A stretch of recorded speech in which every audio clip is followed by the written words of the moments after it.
Kära Johan Widén gåendes mitt i allt. Hej Lennart. Hej Bubben, nu kramas vi lite manligt här. Kör du live? Nej, det gör jag inte. Ingen live här. Inte du heller, eller? Nej. Nej, vad skönt. Jag ska klippa ihop där sen. Ja, vi Lennart. klipper och klistrar. Hej Johan, vad roligt. Hej. Jag skrev till dig alldeles nyss. Jaha, okej. Har vi någon som skrev? Jag ska försöka få med lite... Precis. Jag går runt dig. Johan försöker gå runt för vi håller på med en kamerastrid. Jag ska se vem som vinner. WHO vill kunna stoppa dig från att välja din hälsoväg. De vill kunna tvinga dig till att testa dig eller genomgå behandlingar. Även om du inte vill det. Även om du inte behöver det. Troligen har fler människor dött av vaccinet än jämfört med de som inte har vaccinerat sig.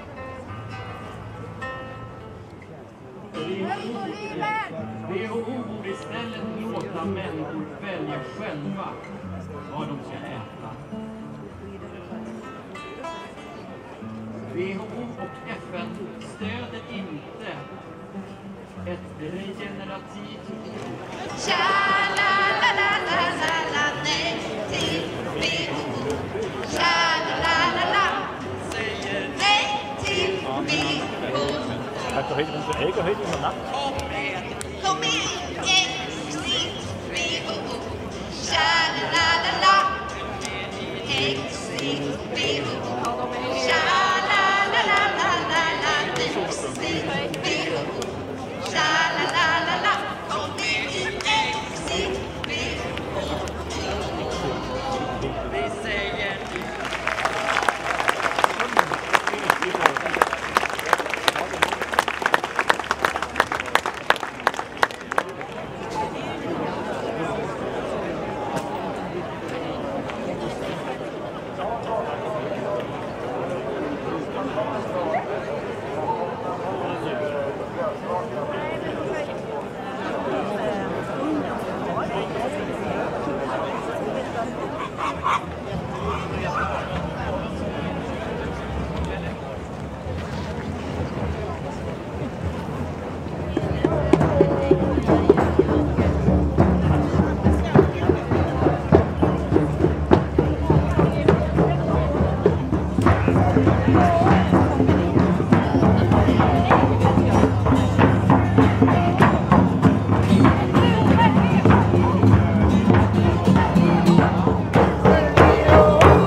German of peace.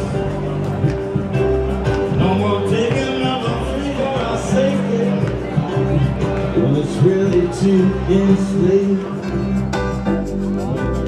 No more lockdown.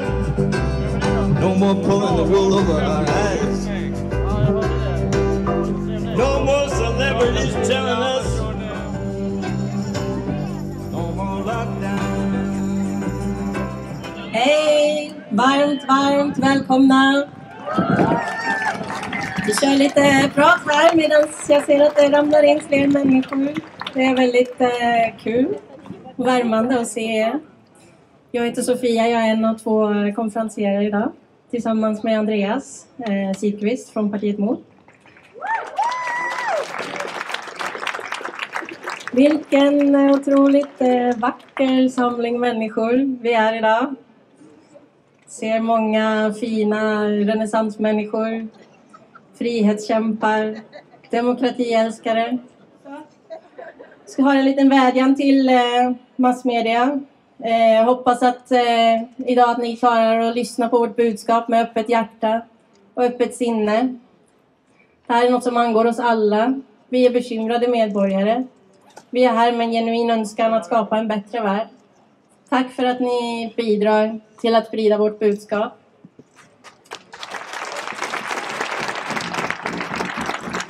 Vi som ifrågasätter makten, vi är ju vana vid att ta en del. Vi får skinn på näsan. Men vi tycker att det här med konspirationsteoretiker och högerextremist, foliehatt, vad är det mer? Allt möjligt. Vi tycker att det känns lite uttjatat. Vilka tycker det? Upp med en hand. Woo!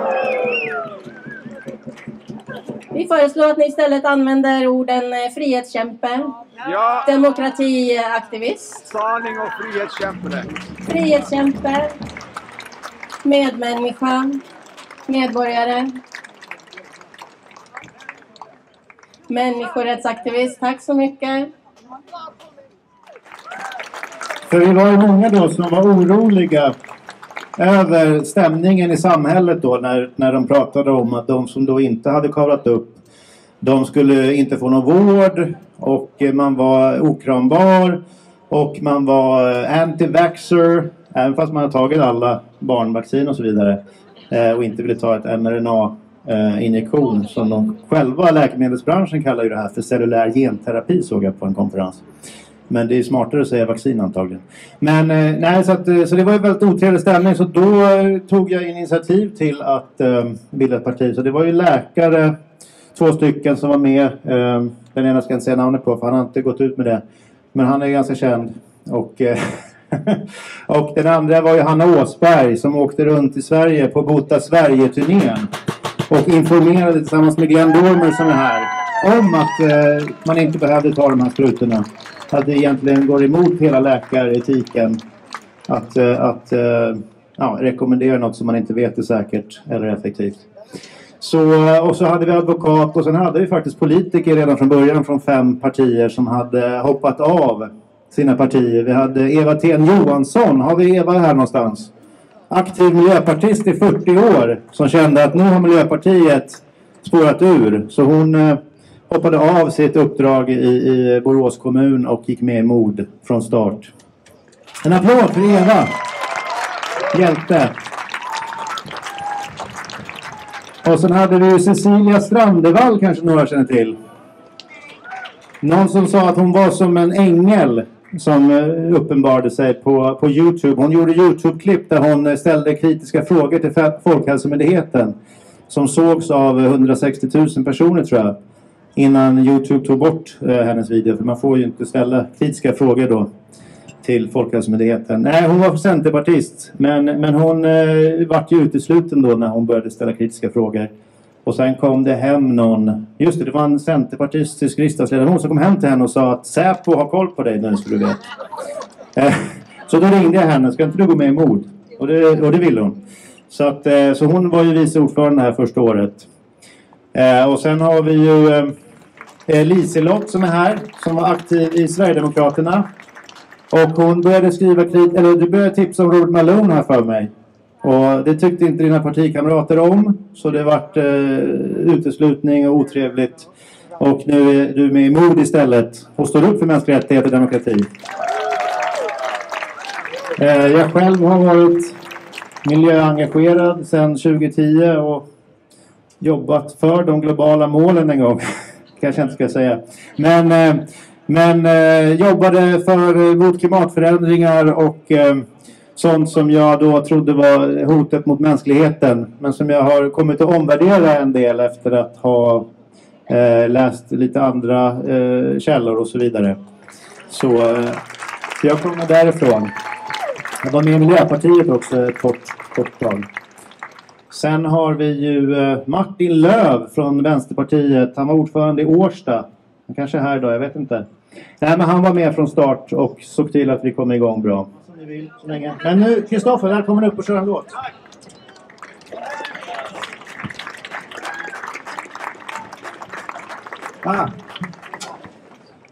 Hej! Lite pausunderhållning innan det börjar. Det här är en låt om att välja väg. Som en ensam liten påg som köpt biljett till helt fel tåg vill stoppa huvudet i marken. Märkligt är det vi hör och ser. Hoppas Gud vet han ju allt ser. Tycker någonstans borde få sparken. Det är nu vi väljer väg. Det är nu vi vågar. Det är nu vi reser oss. Det är nu eller aldrig. Det är nu vi börjar upp. Lägger första stenen. Det är nu vi väljer väg. Det är nu eller aldrig. Det är långt att gå till kiosken men jag har ett mål. Ska lägga om precis hela kosten. Vem bestämmer vad vi läser och hör? För det bestämmer vad vi säger och gör. Och jag kunde slippa fira påsken. Det är nu vi väljer väg. Det är nu vi vågar. Det är nu vi reser oss. Det är nu eller aldrig. Det är nu vi börjar om. Lägger första stenen. Det är nu vi väljer väg. Det är nu eller aldrig. Vill slippa skämmas. Kunna stiga upp. Se mig själv i spegeln. Vågar jag stå upp? Det är nu vi väljer väg. Det är nu vi vågar. Det är nu vi reser oss. Det är nu eller aldrig. Det är nu vi börjar om. Lägger första stenen. Det är nu vi väljer väg. Det är nu eller aldrig. Tack. Ja, så jag ska presentera Elsa. Men ni kanske känner till Elsa? Ja. Hon var ju en av personerna som jobbar på regeringskansliet när det var när Maud Olofsson tyckte att man skulle satsa 40 miljarder av Sveriges skattepengar på att köpa ett holländskt energibolag som gick åt helvete. 94. Ja, tack så jättemycket. Det är så kul att få komma hit. Jag är väldigt tacksam och glad för det.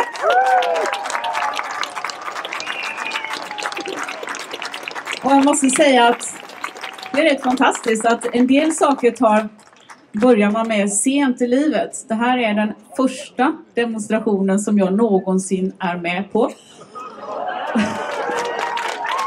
Första demonstrationen eller manifestationen. Och då förstår ni hur otroligt viktigt det är att ni alla är här.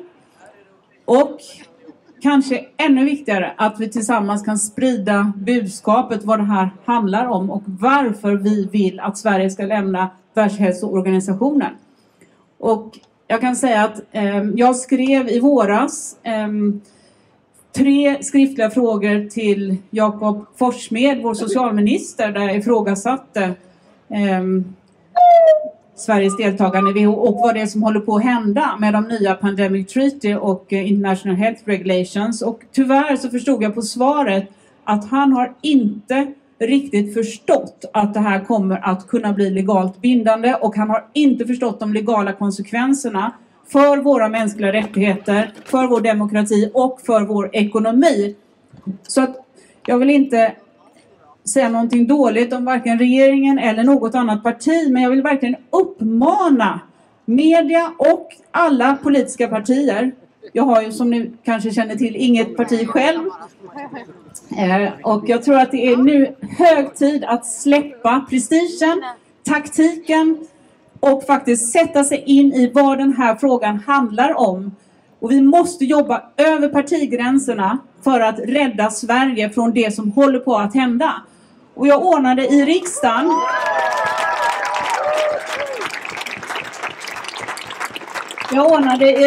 i fredags ett seminarium som handlade om vaccinernas säkerhet och effektivitet med stor ödmjukhet. Så jag är absolut ingen expert i det här ämnet, men jag har tagit till mig av väldigt många vetenskapliga artiklar och jag har många frågor att ställa.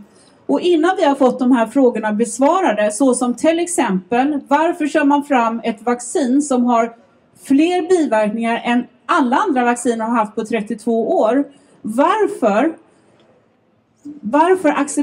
pratar vi inte om den överdödlighet som vi ser runt om i världen idag, som fortsätter så lång tid efter kampanjen drog igång? Varför ser det ut som att det är högre överdödlighet i länder med hög vaccinationsgrad? Det finns så många frågor att ställa. Och hur kan det komma sig att hur kan vi acceptera att det är olika batcher med olika som har olika svåra biverkningar från?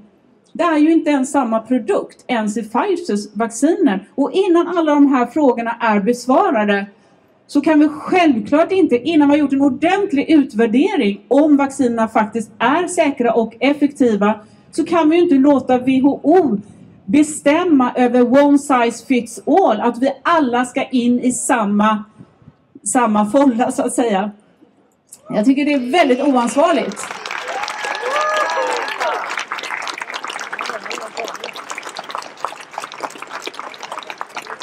Så vi måste backa tillbaka, och jag tycker att det går på tok för fort med att införa de här legalt bindande reglerna.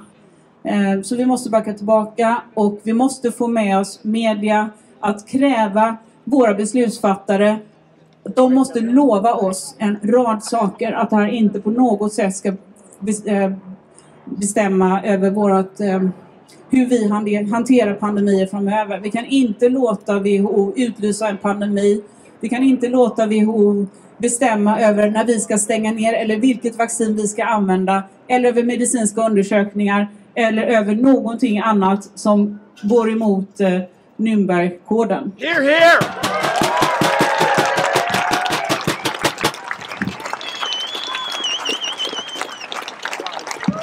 Tack så mycket. Kämpa vidare.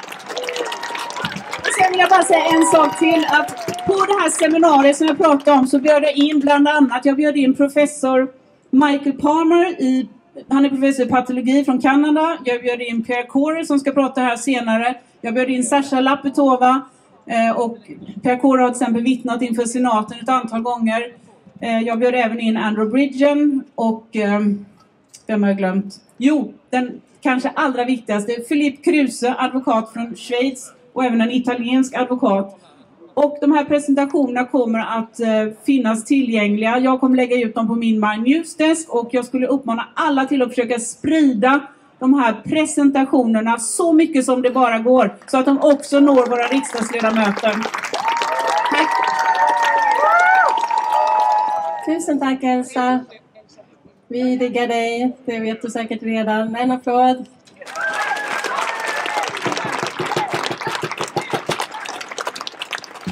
nästa talare är Hans Singmark. Han är specialistläkare i intern och lungmedicin. Han har skrivit många intressanta debattartiklar senaste åren som jag har läst med stort nöje. Nu senast en artikel i Frihetsnytt där du pratar om den här centraliseringstrenden som vi ser i världen idag. Vad vi kan göra åt det. Jag rekommenderar verkligen att man läser den. Kära Hans, varsågod. Scenen är din. Ja. Tack så mycket. Härligt att se så många som står upp för både vår egen suveränitet och vårt lands suveränitet. Va? Högre, högre. Hans Singmark heter jag i alla fall. Läkare, specialist. Ja. Läkare, jag, specialist intern och lungmedicin. Så, jag har ett litet annorlunda tal här som jag snickrar på. Lite friare. Och det handlar lite om det här med centralisering och decentralisering. Så. Det handlar om vår frihet och våra barns framtid. Fasiken, vi är födda fria.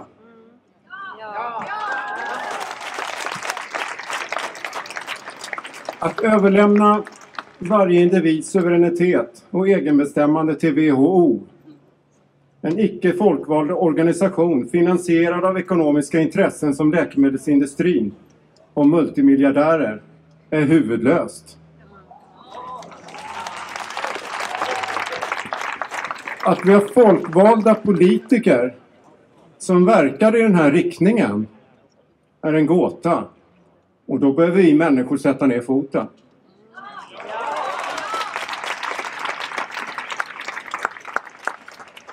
I hundratals år har vi haft centralstyrda system med makten begränsad till några få.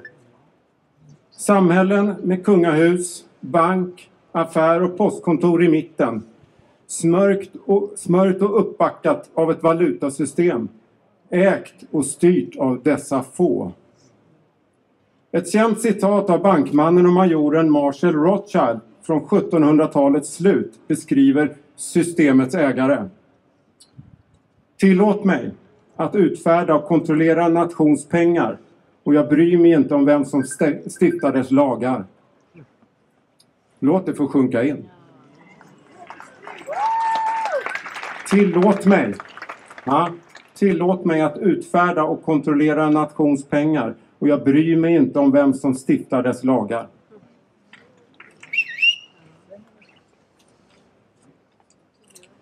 Centraliseringsvindarna blåser hårt just nu och bortskänkandet av individens beslutanderätt över egen kropp och hälsa till WHO är minst sagt ett uttryck för det.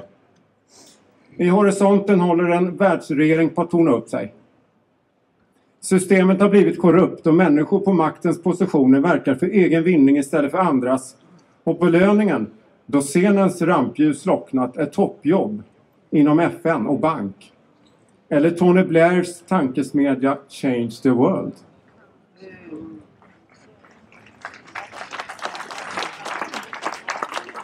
Alla kommer väl ihåg rysningarna som gick längs ryggraden då vi hörde orden all makt åt Tengil. All makt åt Tengil. Det var soldaternas kodord i Astrid Lindgrens sagoäventyr Bröderna Lejonhjärta. En kunskap om mörkret vi förvärvade som barn och som nu har växt till liv igen. Nej, vi och våra barn är värda något mycket mer än Tengils mörka värld.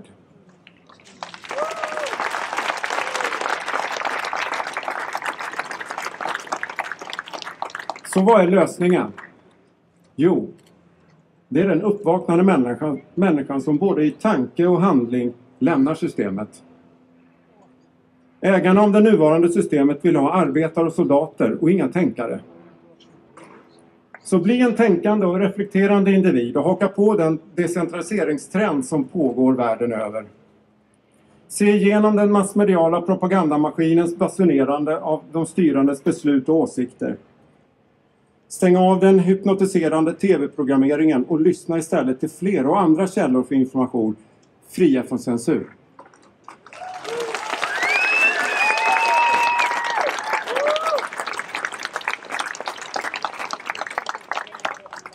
Skapa egen uppfattning och stå upp för självbestämmande, frihet och för våra barn.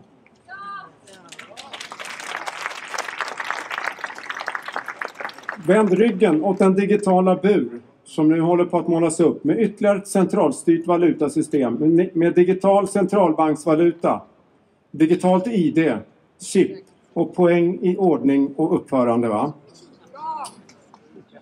Skapa istället decentraliserade valutasystem som gagnar alla och inte bara några få. Gå ihop och bli självförsörjande på mat, vatten och energi. Låt kreativiteten få flöda och skapa ny teknologi för vår hälsa och miljö. Värna andligheten.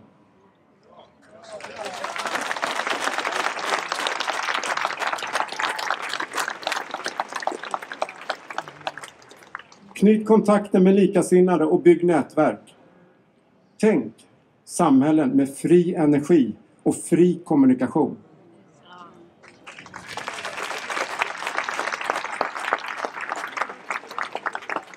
Slutligen några ord om fjärilens utvecklingsstadier. Larv, puppa, fjäril. Hur larven när tiden är mogen bygger en trång och tätslutande puppa kring sig och där inne genomgår en otrolig transformering. Ja, tänk vad mycket död och på nyttfödelse som måste ske för att larven ska bli något helt annat. En vacker fjäril. Tänk om de senaste årens puppaliknande aktioner såsom nedstängningar, munskydd och social isolering var för att skapa kontroll och lydnad. Men istället för kuvade och förslavade människor så blev det miljontals levande och fria fjärilar. Där många är här idag. Här är ni. Tack så mycket.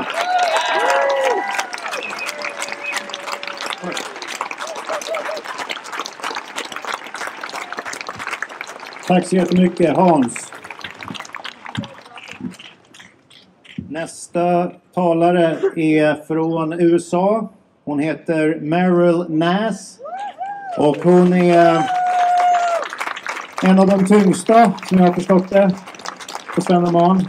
Hon är också specialist i internmedicin. Hon har varit forskare och aktivist inom områdena biologisk krigföring, pandemier och vaccinskador i 35 år. Och hon är bland annat den första personen i världen som bevisade att en epidemi berodde på biologisk krigsföring. Det var världens största mjältbrandsepidemi som ägde rum i Rhodesia under deras inbördeskrig. Hon går hon iväg här. Okej, hon hade glömt sin hatt.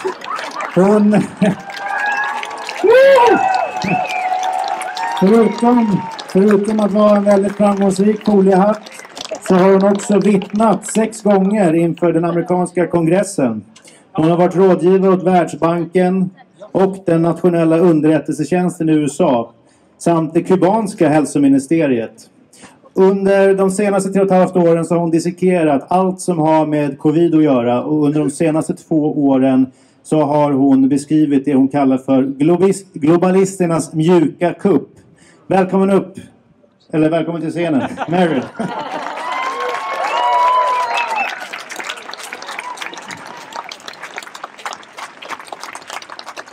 I'm sorry, I have to speak in English, but I want to start by saying if you're not wearing a tinfoil hat, you're not paying attention. Thank you. Okay. So, the elites of this world have decided it's time for the final solution, and they're taking it over. And they found that the WHO Constitution and the way the WHO and UN are set up made them, particularly the WHO, an ideal mechanism for taking control. And 2 new documents that I'm sure you've heard about, amendments to the international health regulations, which will completely change the meaning of that document, and a completely new pandemic treaty, which is now being called an accord, and it has several other names to keep the population confused, have been put forward, louder, sorry. These documents were created by the staff of the WHO, by the US State Department, and by many members of the WHO, because as we know, most of the diplomats and politicians are already owned. And the two documents are now going to be binding, which means nations will be required to obey. Initially, human rights and freedom of persons were removed from the existing international health regulations. And instead, diversity, equity, inclusion were added, which don't really have a legal meaning. There were so many complaints about that in the latest version, which is the third or fourth version of the treaty, those words got put back. But this is not the final version. There are many, many problems with these two documents, which partially overlap each other. They require that every nation must perform surveillance on its population, two kinds of surveillance. They have to swab you to find out if you may have a pandemic pathogen or if you have a potential pandemic pathogen. Of course, anything can be a potential pandemic pathogen.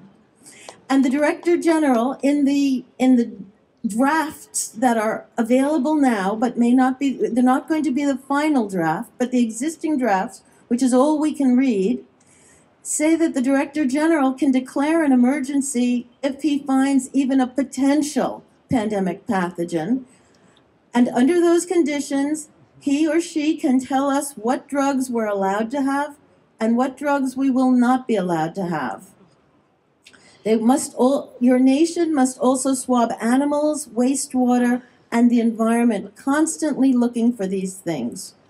According to the treaty draft, the nations are supposed to build genomics laboratories all around the world, check out the genomes of these potential pandemic pathogens that they must constantly look for, and if they find them, they must share them.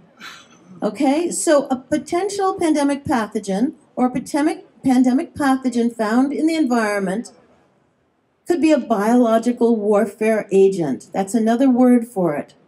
And the WHO demands that these things be sought for and shared. That is proliferation of a weapon of mass destruction. It is illegal according to the Biological Weapons Convention and other international documents. But that's what the treaty calls for, countries to create biological weapons and share them. They're not sharing them with our populations, they'll share them with the governments or the WHO. There must be surveillance of your social media and media. Only the WHO narrative on health is allowed to be put forth. Now, while the new amendments to the international health regulations, and we don't know how many there will be, there have been over 300 proposed. These new amendments will only be in effect when a pandemic or a public health emergency of international concern is declared. However, the pandemic treaty will be in force all the time. You don't need to declare anything. The Director General of the WHO will be able to direct all the countries, the 194 members of the World Health Assembly, to manage their health the way the Director General says all the time. There's another very problematic section of the proposed treaty, and that is it gives the WHO a blank check. It states that a conference of the parties will be created with 30 some odd members, and they will make the rules for how this document will be used, what the rules are for other countries. But they haven't created this committee, they haven't made any rules, and they're asking all the nations to just give them a blank check. This is what we're looking at. There's going to be a new version of the treaty probably coming up later in October. There may be new amendments. At the end of the day, in May, the nations are supposed to vote on these two documents, but there may be no vote at all. Instead, they will change the wording of the documents, and we may never see the final version before they're decided on. And they may not vote. They are likely to just have a consensus procedure, this is what happened last year to some newer amendments, where the chairman of the meeting asks if anyone has any objections, and he waits 3 seconds and then bangs his gavel down, and then the document is passed. So that's what that's what we must expect. And we have to stop them before that happens, but we also need to tell them if it does happen, because it could, because they own all these diplomats and many heads of state. If it happens, we have to tell them we're not obeying. We won't go along with it. And we'll do everything we need to do. Thank you.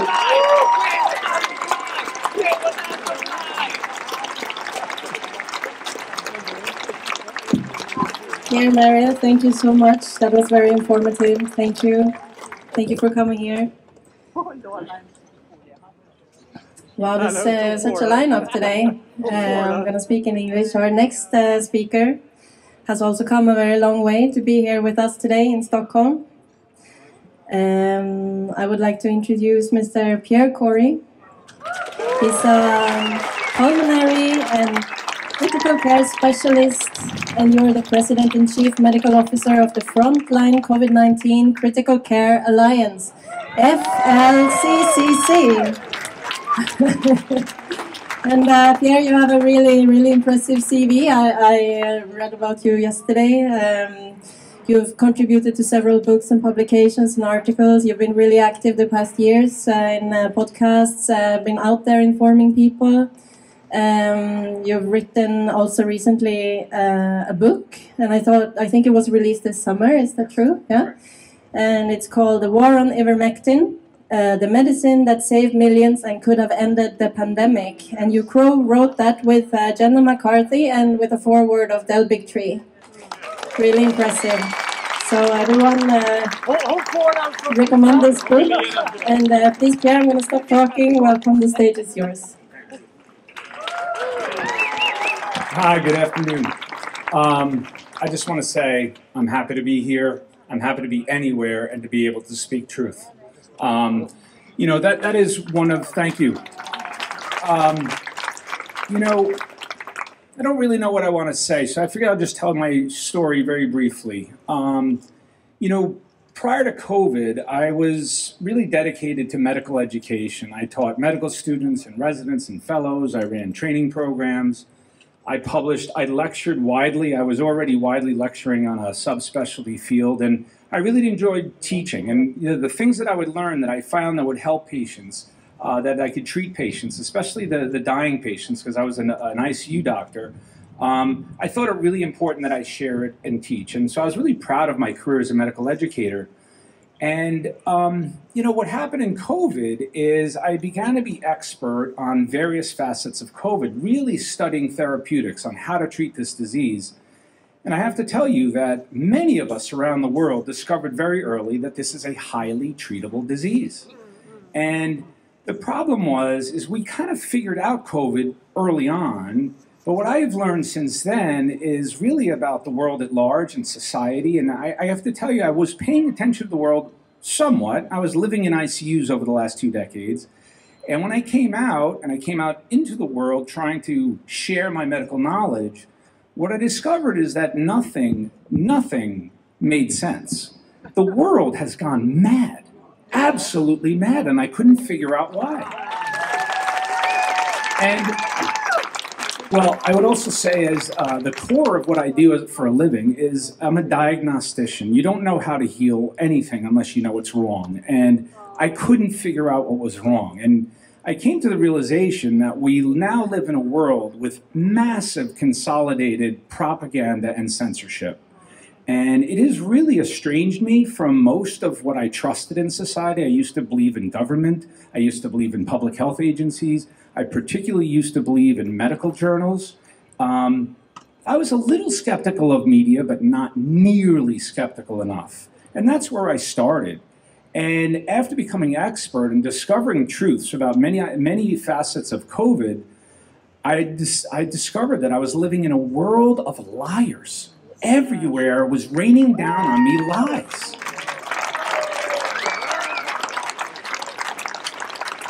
And, you know, I was both scared and I was really sad, and I still am, although a little less scared now. And I do think that some of these lies are being uncovered.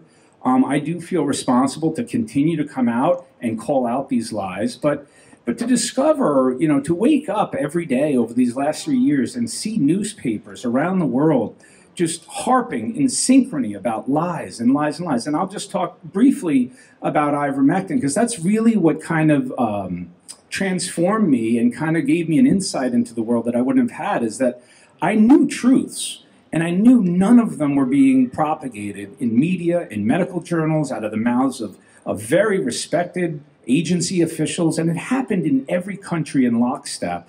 And I couldn't figure out why, but that's what led me to become much more skeptical, much less trusting. And then I realized that almost everything I was listening to, every mouth it came from, all had horrific conflicts of interest. In fact, I would argue that now anyone employed for an international health organization or a big health system or a hospital cannot speak freely or openly. And because I discovered, I just thought people would want to hear from me. And as I started to give what I thought was sound medical advice based on deep research, I found that I kept losing jobs. I lost like 3 jobs. I was being attacked in the media. And that's not what used to happen when I gave lectures. I used to give lectures and everyone was very happy that I would teach them, and they liked and bought my textbooks. But suddenly now it seemed like I was under attack. And it's not just me, it's me and my colleagues. And I wrote this book called The War on Ivermectin. I'll just tell you briefly. You know, I decided to write that book one particular day. It was March of 2021. If any of you know, I gave this testimony in the U.S. Senate in December of 2020, and it went quote-unquote viral to very good effect. I think people started to ask questions about ivermectin, look into ivermectin all around the world. I know within days I was contacted by numbers of organizations from different countries that wanted me to do interviews, and I was very happy to teach. But, you know, I couldn't figure out, besides the general interest that I was seeing, again, nothing but attacks. And then I saw lies being printed, and they were just wanting to what's called debunk ivermectin. They wanted everyone to stop this notion that this medicine could treat COVID. And I was very confused by that response of the world. And things continued to happen that were really bad. My papers were getting retracted. The internet was coming after us. Whoever I interviewed with or spoke with was getting deplatformed, their videos taken down, they were getting demonetized. We would try to process payments for or donations for my nonprofit, and the payment processors would drop us. Newswires would not work with us anymore. I mean, we literally became pariahs or sort of enemies of the state. And at one point, even our government called us domestic terrorists, but that's another story. But you know, what happened was in March of 2021, I woke up one day and I opened an email, and it was from a professor who I didn't know, and it was 2 lines. And he said to me, "Dear Dr. Corey, what they're doing to ivermectin, they've been doing to vitamin D for decades." And he included a link to an article called The Disinformation Playbook. And that article outlines 5 tactics that industries deploy when science emerges that is inconvenient to their interests. And I will tell you, there's been no more inconvenient science than the science supporting the efficacy of ivermectin. And I read that article and I saw the tactics, very short, clear explanations with examples throughout decades of how industries do this. They attack science. And I could think up of half a dozen examples for each of those tactics. And I realized on that day that I literally was in a small nonprofit that was pitted against the entire pharmaceutical industry, and they were coming after us. And I realized that it was all disinformation. I consider myself somewhat of an expert in studying disinformation, not propagating it. And I wrote that book, and it's structured, and I will tell you, that book tells the story of this coordinated global attack suppressing the idea of that ivermectin works. And one of the ways in which they did it, so a lot of it was censorship, so it prevented that information from getting to you, and the journals censored heavily. They never published, the big journals never published positive trials. The agencies always criticize, that the media criticize, that they use public relations campaigns. You guys remember the horse dewormer campaign? Yeah, right? Where they never called it ivermectin, it's just a horse dewormer. But I had to witness that. And another tactic is called the blitz, where they go after the researchers themselves. And I will say, my group, the Frontline COVID-19 Critical Care Alliance, if you look at our body of work and our careers, we're literally the group, they're one of the most highly published authors in the history of critical care medicine, led by Professor Paul Marik. But that credibility meant nothing. Our careers all ended. Our academic careers stopped. Some were forced to resign. Some were run out of their hospitals. I was just asked not to show up anymore. And so it's been quite a journey. But what I want you to take away, and what I try to put in my book, is I think you need to understand how they coordinate these lies, the power they have in communicating to them. And you guys have to remember what propaganda is. I'm going to finish. Please understand, this is my definition of propaganda. It's a story or a message that gets you to think or act in a certain way. And if you look and listen carefully to everything you're presented, all the information coming at you from whatever source, remember that almost all of it is subliminal messaging. They want you to think or act in another way. And so it's literally mind control, and they get you to believe lies that will hurt you. Those lies will kill you. To believe that it's one of the safest medicines in history that can actually treat this disease is actually a dangerous one that you shouldn't use, that has caused millions of people to die around the world. So this stuff is serious, and this is why I'm here today. This is why I will show up anytime I'm asked, anytime I'm given the opportunity. I'm going to fight back, because the only enemy of propaganda is truth and truth tellers, and they come after us, but I'm still standing.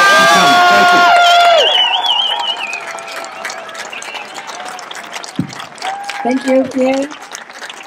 That was really inspirational. Thank you so much. Thank you for coming all the way to Sweden. Så, nu är vi ungefär halvvägs genom programmet. Vi tänkte vi sträcker på oss lite grann. Bara lite, det behöver man ibland. Andas med magen. Upp med, sudda bort din sura min, vad säger man? Är någon, vi kör raketen.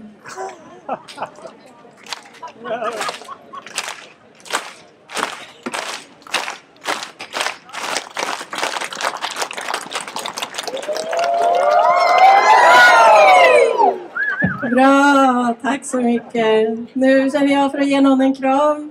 Andreas, kom hit. Ge någon en kram eller high five. Och nu kör vi vidare. Andreas, har du fått din banan? Ja, nu har Andreas fått sin banan. Nu kan vi köra vidare.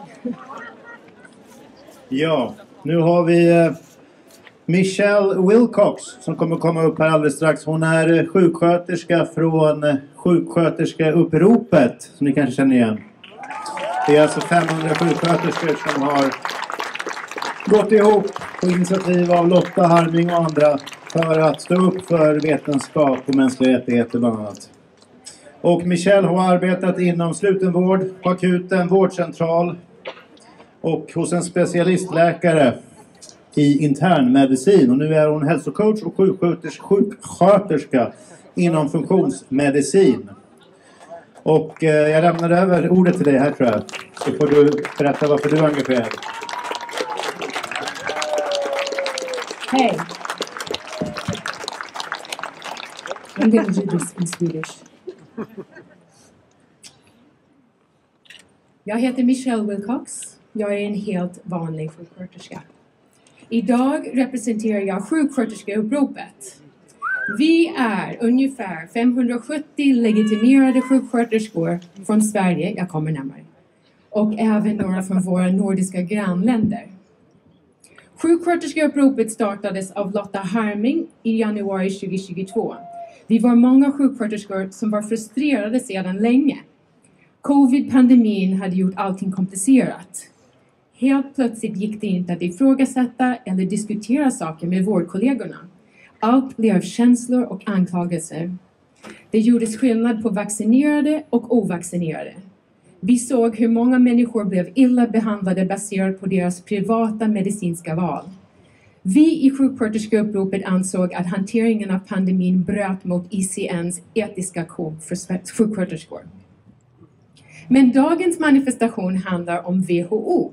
Vad har sjuksköterskeuppropet med WHO att göra? Vi kanske kan börja med att fundera över hur mycket en helt vanlig människa vet om WHO. World Health Organization. Man tänker lite logiskt. Det hörs på namnet att den måste vara god. Vem kan vara emot hälsa för alla människor i hela världen? Så googlar man lite och det verkar stämma. WHO gör bra saker. Research done. Visst låter det fint att det finns någon som ser till att hela världen gör de rätta hälsoinsatserna. Men om WHO är så bra, varför är vi i sjuksköterskeuppropet emot de föreslagna förändringarna i WHOs författning? Hur kan ett gäng sjuksköterskor tycka att Sverige borde till och med gå ur WHO? För att oavsett vad de säger eller vad som står på deras hemsida så beter sig inte WHO som en hälsoorganisation. Sjuksköterskeuppropet anser att WHO har visat sig vara opålitlig ur hälso- och sjukvårdssynpunkt. Under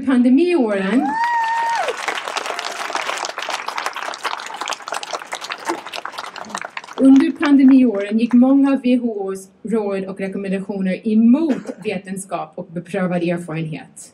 Ett exempel är lockdowns. Argumentet var att de friska och arbetsföra låstes in för att skydda de gamla och svaga. Men det har aldrig gjorts tidigare och kunde inte motiveras medicinskt. Människor mådde dåligt av att inte kunna umgås eller jobba normalt. Inte kunna utöva sin religion, inte kunna gå i skolan. Många företag gick i konkurs. Andra exempel är munskydd, vaccinpass och de experimentella vaccinerna som hela världen skulle ta. Människor som gjorde ett medicinskt val som de hade rätt att göra, men som inte var rätt val enligt rekommendationerna, stängdes ut från jobbet, samhället och av familj och vänner. Andra tog en injektion de inte ville ha för jobbets eller husfridens skull. Detta kan hända igen om WHO får bestämma. Vi tycker inte att WHO gjorde ett bra jobb under covid-pandemin. Världens befolkning hade behövt råd om vad vi kunde göra för att förbättra vår hälsa. WHO hade kunnat komma med rekommendationer om tidig behandling. Om de hade lyssnat på läkarna som hade blivit experter när de jobbade med sjuka patienter. Istället skrämde de slag på oss och presenterade det nya vaccinet som vår enda räddning. WHO är en icke-folkvald organisation som vill styra över medlemsländernas hälsopolitik. Om de föreslagna förändringarna går igenom kommer WHO få bestämma vad som är en pandemi eller risk och få en överstatlig makt över medlemsstaterna. Det handlar inte om hälsa, det handlar om kontroll.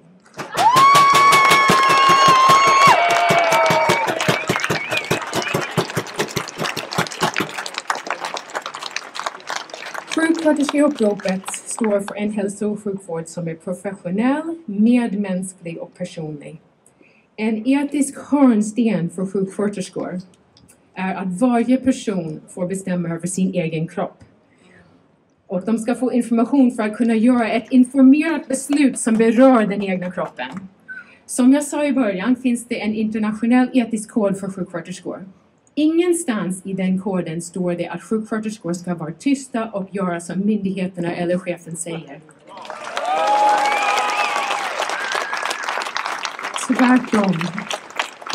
Tvärtom ska man tänka själv och ifrågasätta order om man tror någon kan komma till skada. En sjuksköterska kan aldrig säga, jag gjorde bara mitt jobb.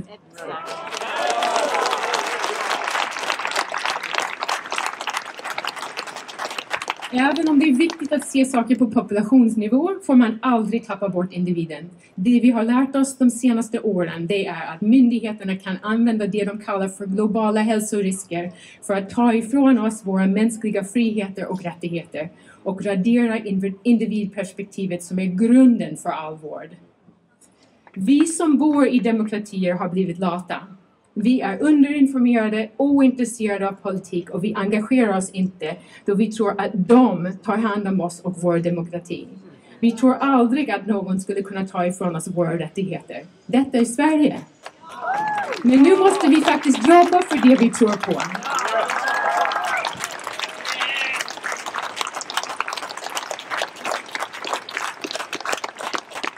Om vi inte har rätt att bestämma över våra egna kroppar är vi inte fria.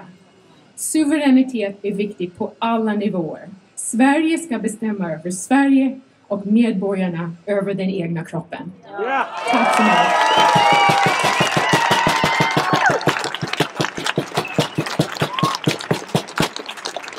Tack så mycket.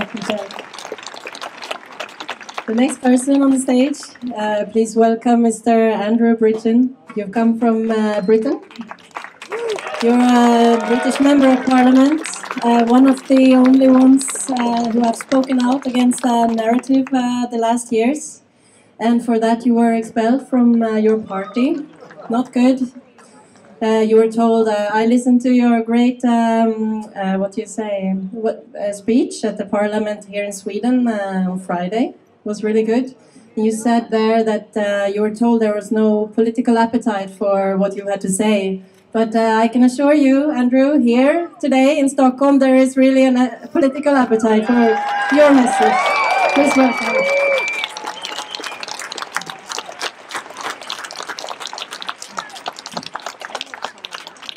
Thank you, ladies and gentlemen. Your democracy and your freedom, your human rights and mine are under threat as they never have been before. And it's not just in my country, in the UK, it's not just in Sweden, it's not just in Europe. It's across the whole of the world, and it's down to the WHO and these two instruments, the post-pandemic treaty or accord and the amendments to the international health regulations. Well, who are the WHO? Well, they were formed 78 years ago in the aftermath of World War II. Nation states coming together to tackle health emergencies, a laudable aim. But where are they today? The WHO, like many of our regulators and indeed our politics, has been usurped by corporate interests. 84% of the WHO budget is now private donations, where those donations are directed by the donors to implement policy that they support. And you might know that one of the richest men in the world who has a very, very good interest in vaccines, mRNA experimental vaccines, is also the biggest donor to the WHO. If our elected assemblies around the world acquiesce to these two instruments, or even one of them, it will change fundamentally the relationship between yourselves and the state.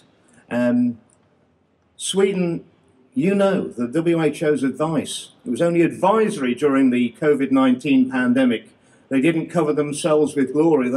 They urged us into lockdowns, which are extremely damaging, experimental vaccines, which we're suffering now excess deaths and harms from. And it was devastating for our schools to be closed. Now, Sweden, you were strong during the pandemic. You resisted the advice of the WHO, and I salute you. And I ask you to be strong again and resist these two instruments.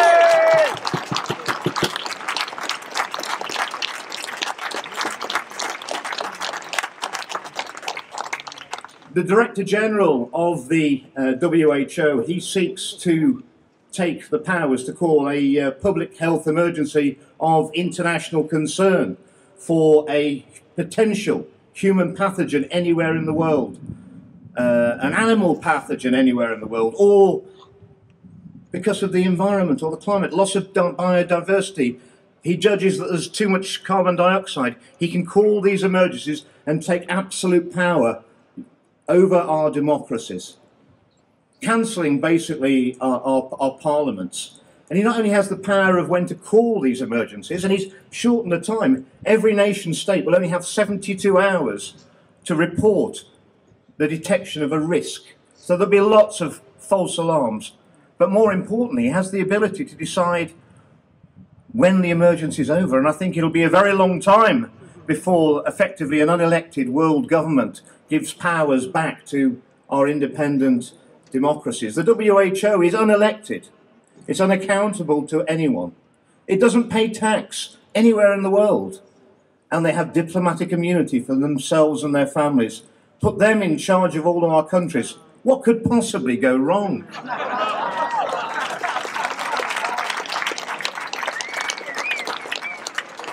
I call on all elected representatives around the world. This is not our sovereignty to give away. The sovereignty belongs to you, the people, and at every election we should return it to you intact for you to elect who you wish to have represent you for the next parliamentary term. We're not giving it away to the WHO. You must speak to your people. Now, when the people are scared about what the politicians are going to inflict on them, and they're going to try and inflict these two instruments around the world, that is tyranny. But when the politicians are scared of the people, that is democracy, and we need to get to the latter very quickly. God bless you.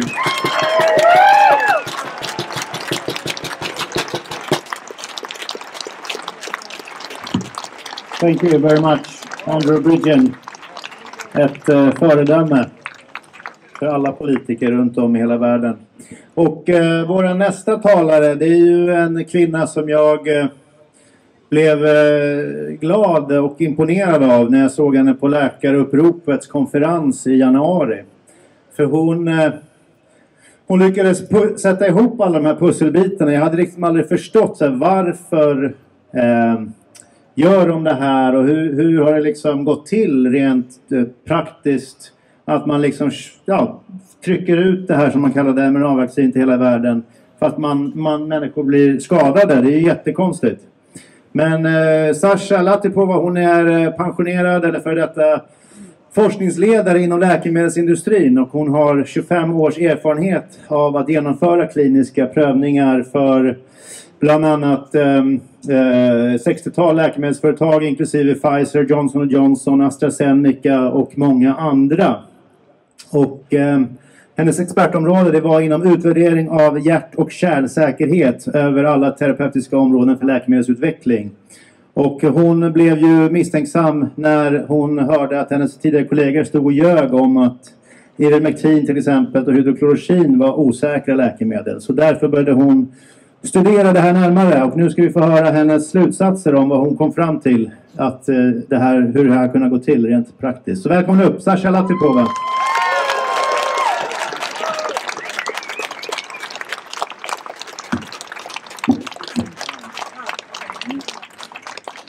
Hello, everyone. Thank you for coming here. It's wonderful to be in Stockholm and see all the friendly faces. My background is in pharmaceutical industry. Yes, I worked on the dark side. So I understood the drug development and how it is supposed to be done properly. I had retired from the industry. I sold my companies. I didn't want to work there anymore. Before 2020, and when this COVID so-called pandemic came around, I was very confused. I could not understand why the public health officials and agencies whom I trusted before, and I thought that they were staffed with professionals, started all of a sudden saying total lies on media and absolute garbage, and I knew that they were lying, and yet they were continuing to lie. And so that was a big confusion for me. I could not understand. I started looking into, when they started pushing the mRNA technology as vaccination, as prophylactic vaccination, that became a really turning point for me, where I needed to look into data for myself. And because I knew that was an inherently dangerous technology. It had been in development for a long time and always failed, could not reach the market commercially. There was an extensive regulatory knowledge about numerous risks associated with it, which was very well documented on the FDA website, issued guidances, harmonized with European regulators, with Japanese regulators. They all knew that this is a really risky and really dangerous technology. Yet with a straight face, they turned around, went on media and lied to everyone's face. And they said it's safe for you, it's safe for your child, it's safe for pregnant women. That was an atrocity in my mind.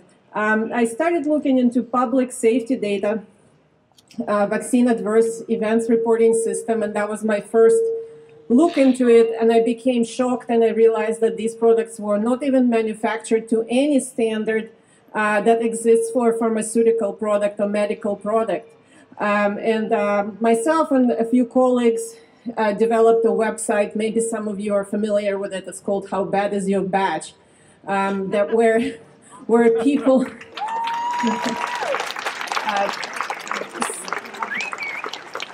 so people could go and look at the batch number that they were given at vaccination center and could see how many adverse events and deaths it caused. And that became one of the, we call best red pilling tool for your family and friends. And so from there, I realized, and eventually through, I'll make a long story short, I realized that in reality, all of this development, product approval, pharmaceutical approval, and clinical trials was a farce. It was a farce and theatrical performance to fool the public into believing that they were given a medical product or a pharmaceutical product that was really safe and effective to the evidentiary standards that we expect from the pharmaceutical products. In reality, it was a lie. It was a military attack, essentially. It was a war on people using healthcare as a weapon, using healthcare protocols in the hospitals to falsely diagnose somebody with COVID using false and unvalidated PCR technology over cycle to ridiculous number of cycles where just about anything could be diagnosed as COVID.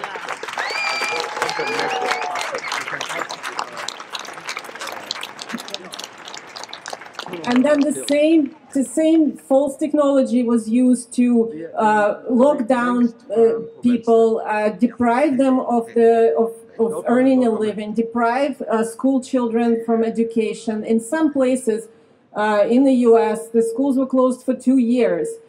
Children were forced to be masked. Some children, little kids couldn't see faces for 2 years. This is insane. So all of this was an orchestrated military attack, and today we are at war. This is a global war. COVID was just the first sort of shock and awe campaign to get people to submit and comply.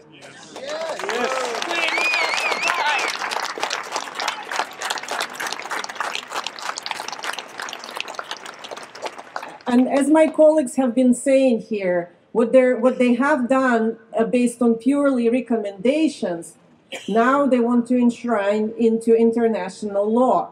And this cannot stand.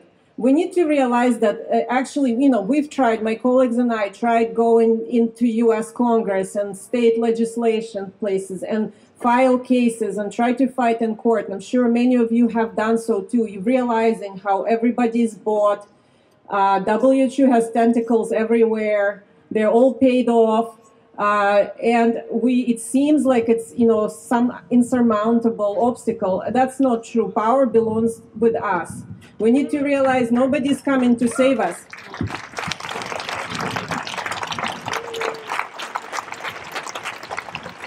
And we have to, our safety, our future, the future of our children belongs with us. We have to remove the trust from these organizations and stop complying. We should not comply.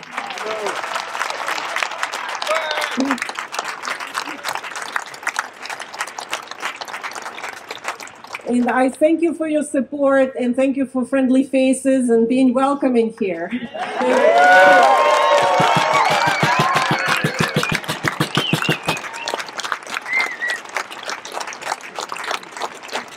Thank you so much, Sasha. Thank you. Den sista talaren idag, det är Andreas Sikvist. Han har ju redan presenterat sig kort. Jag vet inte riktigt om det var så mycket att lägga till. Du är ju en frihetskämpe, demokratiälskare, spelar innebandy, dansar. Kan du inte ta och dansa upp på scenen då? Ja. Ja.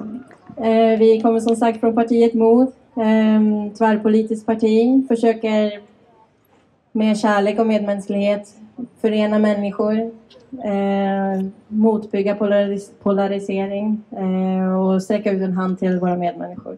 Varsågoda Andreas, det sista talet. Vi har inte presenterat Sofia ordentligt heller. Sofia Keivanlo som är med i MODs styrelse och sköter vårt Twitterkonto nu på ett exceptionellt bra sätt tycker jag. Och en applåd för henne. Och vi är ju censurerade nu på Facebook. Så att vi kanske går över till X som det heter eller lite andra kanaler framöver. Men jag har ju sagt mina bästa grejer. Men jag kör en ny grej här. Eller vi kör... Sasha Lattipova, hon är ju fantastisk. Men det här är ett citat som jag tänkte läsa upp. Så här.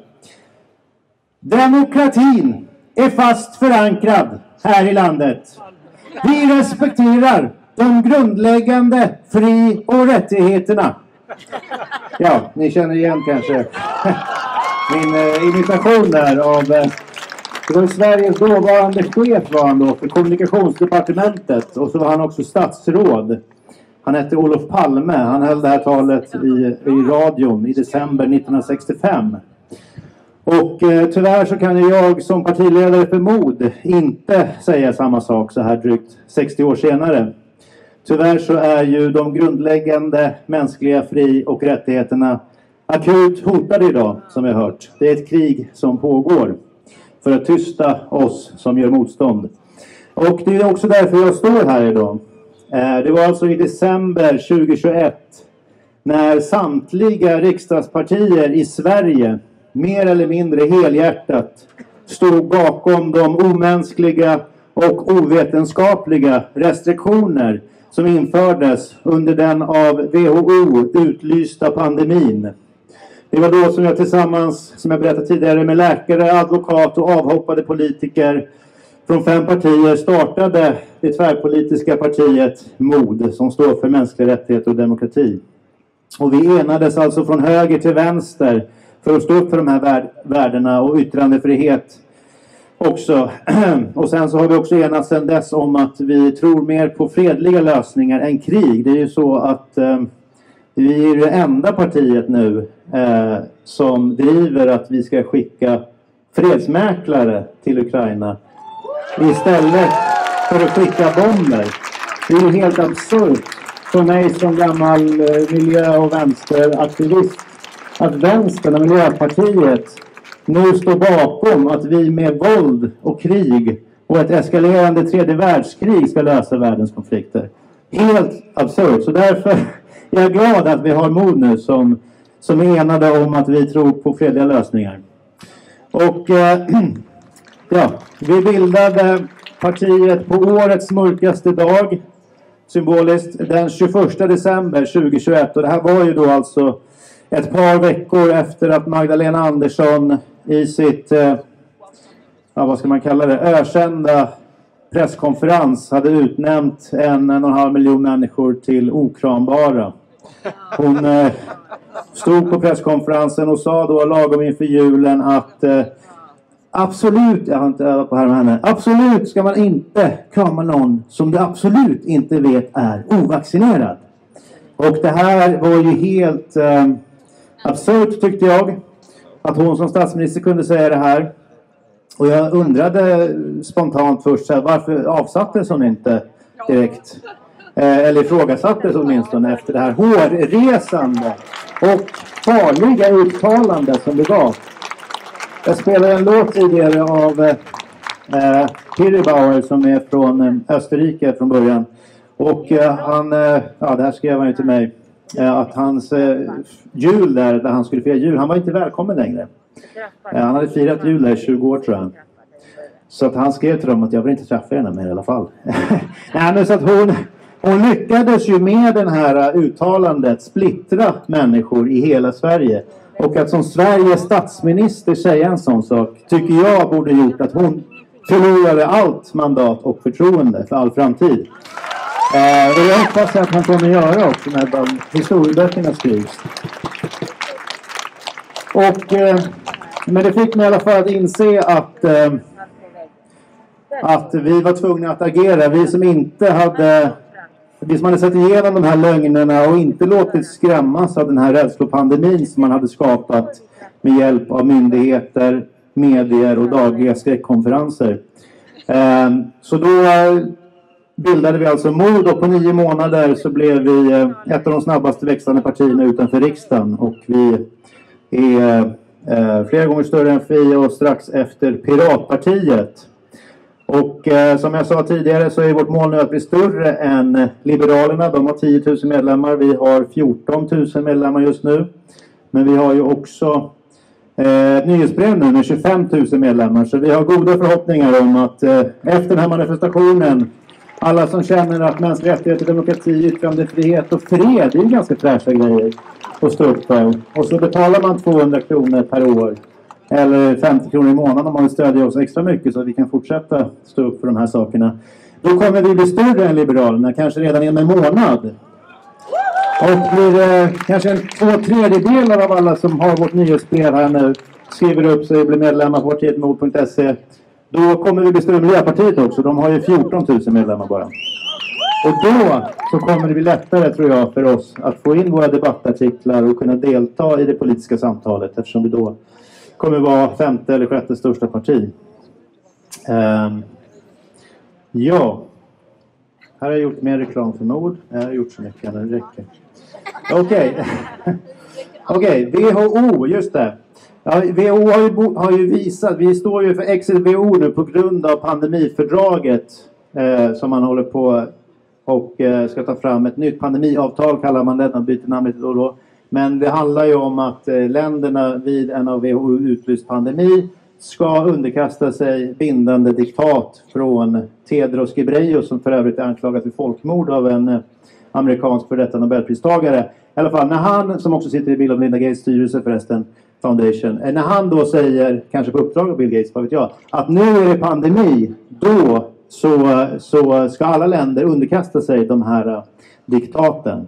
Och det är illa, verkligen illa. Och det här internationella hälsoreglementet är ju också ett annat avtal som man jobbar med parallellt, där man ska skapa olika bindande hälsointyg, tror jag de kallar det, som man ska behöva ha då för att kunna resa till exempel. Men det finns ju också 5 skäl sedan tidigare att vi inte kan lita på WHO.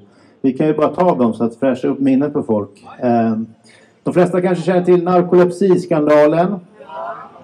Det var ju alltså under svininfluensan 2009 som WHO testkörde lite grann. Eller det var läkemedelsindustri, flera som satt i det här styrelsen har avslöjats i British Medical Journal bland annat, hade kopplingar till läkemedelsindustrin redan då. När de utlyste den här svininfluensapandemin då, som man kallade det. Och då var Sverige ett av få länder då som köpte det här svininfluensavaccinet. Och nu så efter bara ett par år så märkte man då att det var ungefär 500 barn och ungdomar som fick så allvarliga biverkningar som narkolepsi, så att de inte längre kan fungera i vardagen. Utan att de kan, och vuxna också. Du har en här också. Som man då inte tog på allvar då heller. Det tog 2 år innan Svenska Dagbladet skrev om det här. Och då avslöjades i en artikel av Inger Attestam bland annat i Svenska Dagbladet från 12 februari 2012 att dåvarande generaldirektören på Smittskyddsstyrelsen, som hette då Johan Karlsson, kanske ni känner, han var då chef där, och smittskyddsenhetens chef vid Socialstyrelsen, Anders Tegnell, de skrev i en mejlkonversation som Inger Attestam antar jag tog ut att de här 18 miljoner doserna som man köpte då mot svininfluensa, det handlar mer om affärer och politik än sjukvård. Så därför så tillstyrkte de det. För de hade inget val, upplevde de. Så det är ett skäl. Nummer 2. Den 15 oktober 2020 så ändrades definitionen av flockimmunitet. Från att ha inneburit att en population kan bli immun mot en infektionssjukdom om tillräckligt många har blivit smittade, till att det från och med nu betyder att flockimmunitet handlar om vaccination. När en tillräckligt stor andel är vaccinerad mot ett virus uppnås flockimmunitet. Det står också specifikt inte genom att exponeras för viruset. Så att enda sättet då i den här definitionen, det är ju då att att kavla upp för de här så kallade mRNA-vaccinen. Så bara den ändringen av deras definitionen där är ju illa nog, som jag ser det. Nummer 3, och den här definitionen då passar ju väldigt som handen i handsken då för de vaccintillverkare som finansierar en del av WHO:s verksamhet. Då i synnerhet program som handlar om att sprida vacciner globalt, som Gavi till exempel, Global Vaccine Alliance. Och där har vi också Mr. Bill Gates som är Gates Foundation, som är en av de största bidragsgivarna. Jag tror han ger mer än hälften till just den delen av WHO. Och han har ju också, Bill Gates har också investerat miljardbelopp, det kanske ni känner till, i samtliga större av de här läkemedelsbolagen som har tagit fram den här vaccinen. Så han har tjänat miljardbelopp på att sälja det här nu när det visar sig inte funkar. Så det är ju också väldigt anmärkningsvärt att en IT-miljardär får sitta i tv och säga att ingen kommer kunna återgå till det normala först alla har tagit de här sprutorna som han och hans kollegor på Gates Foundation håller på att se till att de sprider sig. Nummer 4. Ja, det här att de införde lockdown eller förordade det och användande av munskydd. Tvärt emot etablerad vetenskap och beprövad erfarenhet. Och sen har vi hört Pierre Corey som nämnde tidigare att man avrådde från parasitläkemedlet Ivermectin trots att det visade sig fungera. Och sen har vi en av de allvarligaste kanske. Det är ju att meriterade läkare, forskare, politiker, vaccinskadade regelmässigt censureras både från etablerade medier och sociala medier. Med hänvisning till att deras ståndpunkter, erfarenheter eller kunskaper bryter mot WHO:s riktlinjer. Som säger att man ska bekämpa sånt som inte de står för helt enkelt. Men censur har ingenting med folkhälsa att göra. Och vetenskap, som de flesta kanske känner till, är en metod och inte en sanning som kan eller bör fastslås av läkemedelsbolags sponsrade organisationer.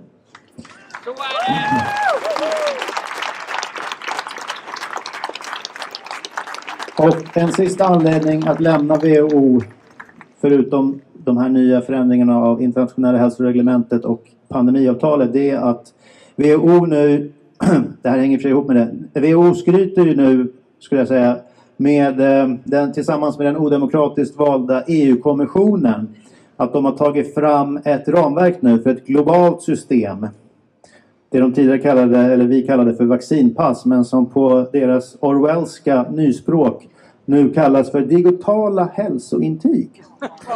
Med det här systemet så kommer de här toppstyrda organisationerna alltså kunna baka in alla möjliga aspekter av människors liv och sätta upp godtyckliga villkor för den fria rörligheten som vi fick ett smakprov på under den så kallade covid-pandemin.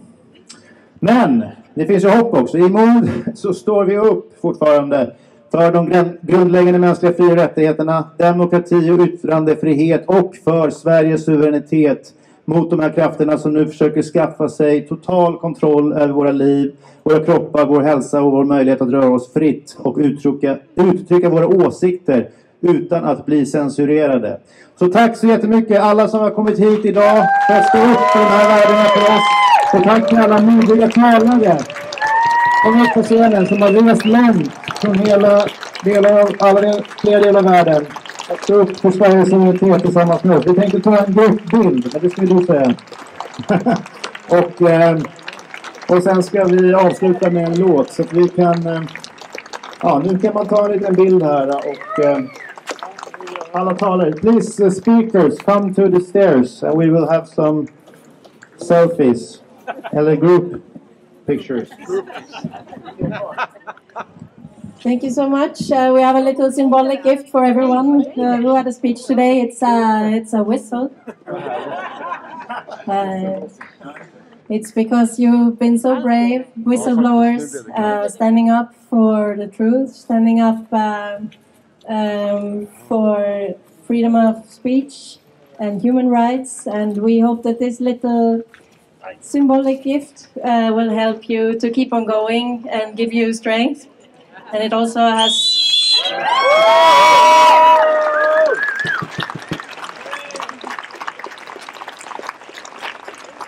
I was always told to avoid dog whistle politics, but here we are. Thank you so much for coming today. Tack till våra funktionärer. Tack till alla volontärer som har hjälpt det här att hända idag. Tusen tack igen till poliserna. Vi är tacksamma att ni är här. Thank you so much to all the speakers. If you want to know more about this, om ni vill veta mer om allt som har sagts idag, så har det varit ett seminarium i riksdagen som Elsa Finning har organiserat i fredags. Det kan man streama på Rumble, Mod Media. Please. Hi. So I and my organization have created the website doortofreedom.org with all the WHO documents, very short summaries, long analyses, information on the United Nations, everything you need to fight the Great Reset, to fight the WHO. Thank you. Thank you, Mary. And also today there was a seminar arranged by Läkaruppropet, where you have been speaking today. This will also be distributed and has been recorded, so please check that out. I'm sure that was really, really rewarding, also with Catherine Austin Fitz, who's another hero. And I lost the thread. Ja, men jag kan passa på. Jag tar fan, det är lite coolare. Välkomna på eftermingel på Scandic Malmen. Vi skulle ha setts klockan 6, men nu är klockan bara 5. Så man kan ju gå dit tidigare om man vill. Och man kan också gå fram till Mod, ha ett bord här framme om man vill köpa en Mod luvtröja till exempel. Eller bli medlem, eller ta Exit WHO plakat och affischer. Vi kommer behöva hjälp. Vi har ju 200 plakat som sitter runt om på stolparna här. Och de kommer ju någon polis eller ordningsmakten, städare kanske, ta ner om inte vi tar ner dem själva. Så ta med, det finns saxar här framme. Ta med er alla plakat som ni vill. Och sätt upp dem runt om i Sverige eller i era förorter eller städer där ni bor. Och så fortsätter vi att sprida XLBO-budskapet. Vi har ju 20 000 underskrifter nu, men vi ska väl upp till 100 000 kanske. Eller vad säger ni? Och de som vill höra mer om XLBO och sånt, så finns det en bok- och mediamässa nästa helg. Där kommer jag stå och hålla låda om det. Och ja, det var det jag hade. Ja, nu är det musik. Kristoffer Lundqvist, våran husgud. Eller husband kanske heter. Men han spelar ju som en gud. Han kommer köra några låtar också. Så häng gärna kvar, umgås, mingla, kramas, ta plakat. Jag kanske sätter på något bra dansmusik i slutet. Så fortsätt välkomna att hänga kvar här.